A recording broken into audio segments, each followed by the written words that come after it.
नमस्कार मित्रहो, कोल्हापूर जिल्ह्याला फार मोठा ऐतिहासिक वारसा लाभलेला आहे. आजच्या या व्हिडिओमध्ये कोल्हापूर जिल्ह्यात त्याकाळी असणारे बावडा जहागिरी या जहागिरीत असणारा रामचंद्र पंत अमात्य बावडेकर यांचा ऐतिहासिक वाडा आज आपण पाहणार आहोत.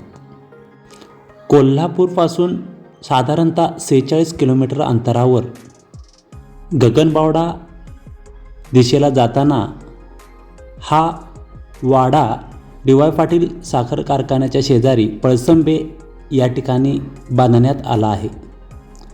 त्या काळात असणारे घाट आणि या घाटावर असणारे गडकिल्ले, या ठिकाणी असणारा गगनगड आणि जवळच हा वाडा सुंदर असा बांधण्यात आला आहे. या वाड्याचे बांधकाम ब्रिटिश आमदानीत 1935 साली बांधण्यात आले. रामचंद्रपंत अमात्य यांचे 9वे वंशज परशुरामपंत अमात्य यांनी या वाड्याचे बांधकाम केले. ब्रिटिश काळात या वाड्याला माधवबाग कॅम्प म्हणून ओळखले जाते. अतिशय घनदाट अरण्य असलेल्या ठिकाणी हा वाडा त्या काळात फार मोठा महत्त्वाचा अशी ऐतिहासिक अशी वास्तू होती. हा वाडा चुना मिश्रित बांधकामात बांधला गेला असून लोड बेअरिंग पद्धतीने त्याचे बांधकाम करण्यात आले आहे. 25 खोल्यांच्या या दुमजली हवेलीत 2 प्रशस्त दिवाणखाने आहेत. बंगल्यांचे बांधकाम हे अतिशय मजबूत असून सागवानी लाकडाचे रेखीव फर्निचर, शिसवी दरवाजे, खिडक्या, तख्तपोशी काम, सज्जे आणि त्याचे छत हे बंगलोरी कौलांचे आहे. या बंगल्याचे वैशिष्ट्य आपल्या सहज नजरेत भरते.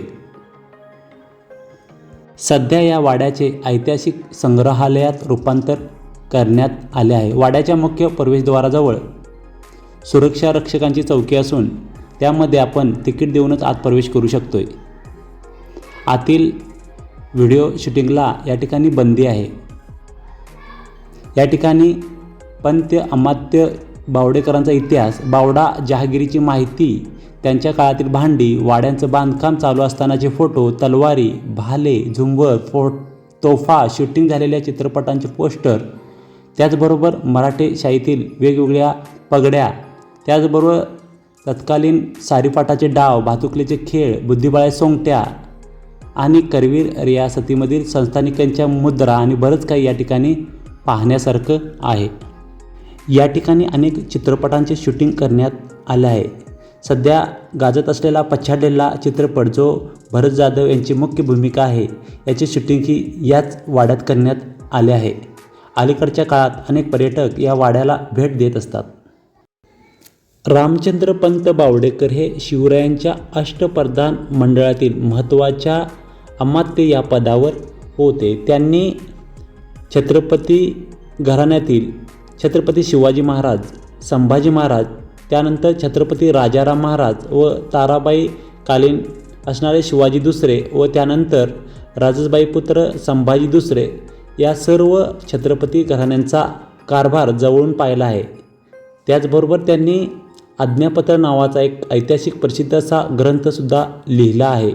त्यांचे योगदान स्वराज्याच्या कामी फार मोठे आहे आणि त्यामुळेच या ठिकाणाला फार मोठे ऐतिहासिक महत्त्व आलेले आहे.